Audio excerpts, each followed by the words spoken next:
وكذلك أوحينا إليك روحا من أمرنا ما كنت تدري ما الكتاب ولا الإيمان ولكن جعلناه نورا نهدي به من نشاء من عبادنا وإنك لتهدي إلى صراط مستقيم صراط الله الذي له ما في السماوات وما في الأرض ألا إلى الله تصير الأمور.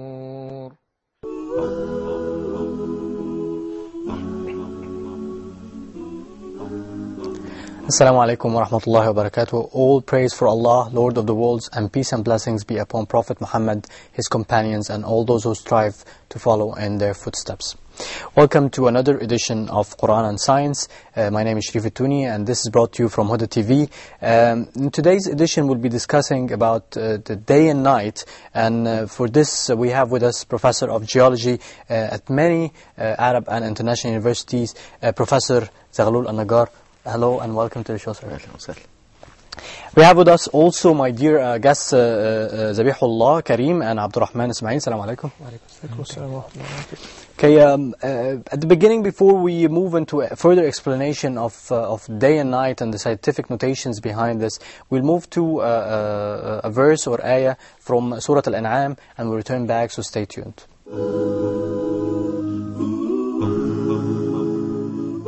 الحمد لله الذي خلق السماوات والأرض وجعل الظلمات والنور ثم الذين كفروا بربهم يعدلون. All praise is for God, who created the heavens and the earth, and made the darkness and the light. Yet the disbelievers ascribe equals to their Lord.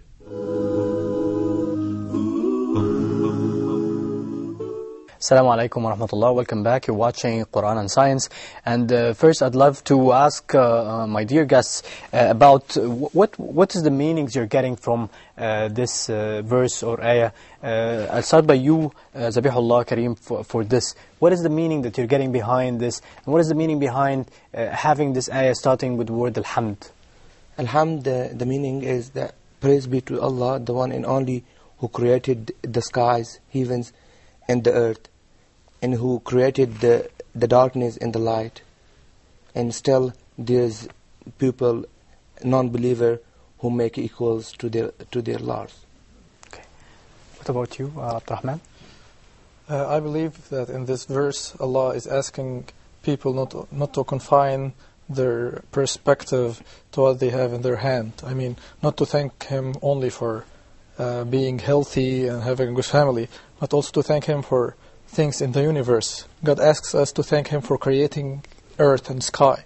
So He's asking us, there is a request implied in this verse for us to thank Him for having the night and day. Yes. And why do you think the night and day is good and important for us? I believe that it initiates change in people. Yes. Does it remind you with anything, this everyday change? People do not have to stand still. They have to never to stand still. They have to work harder and move from a step to another. Just like the day moves to the night and the night moves to the day. Okay, let's start by Professor Zaghlol. We need to know your opinion and the meaning behind this verse. I begin by praising Allah subhanahu wa ta'ala, our creator, the creator of the universe and of everything that's in it, and by greeting you and your audience in our Islamic way. Assalamu alaikum wa rahmatullahi wa barakatuh. This verse that comes at the beginning of Surah Al-An'am is really unique. Alhamdulillah alladhi khalaqa as-samawati wal-ard wa ja'ala adh-dhulumati wan-nur thumma alladhina kafaru bi rabbihim ya'dilun. All praise be to Allah subhanahu wa ta'ala, who has created both the heavens and the earth, and He has also created both the darkness and the light. And despite of this fact, the unbelievers try to equate Allah subhanahu wa ta'ala, the supreme Lord of this universe, who has created everything, equate him with idols or other forms of worshipping unjustifiably and unduly. And when we look at the beauty of expression in the verse, الذي خلق السماوات والأرض وجعل الظلمات والنور, Allah subhanahu wa ta'ala equated the samawat with darkness, the firmament with darkness, and equated the earth with light. Why? Because the basic thing in the universe is that the universe is absolutely dark. It's pitch black. All the stars in the universe cannot illuminate the universe, including our sun. The beautiful white light of the day can only be seen for a distance that does not exceed 200 kilometers above sea level. Once you traverse that distance, you will see the sun as a pale blue spot amidst a pitch black sky. Why is this? Simply because the electromagnetic radiations that come from the sun are in their majority unseen rays. The gamma rays cannot be seen. The X-rays cannot be seen. The ultraviolet rays cannot be seen. The infrared rays cannot be seen. The radio waves cannot be seen, and so on. Yes. Only we have a small, tiny spectrum within the solar radiations that is known as the observed light. And this observed light emanates from the sun by different magnetic wavelengths.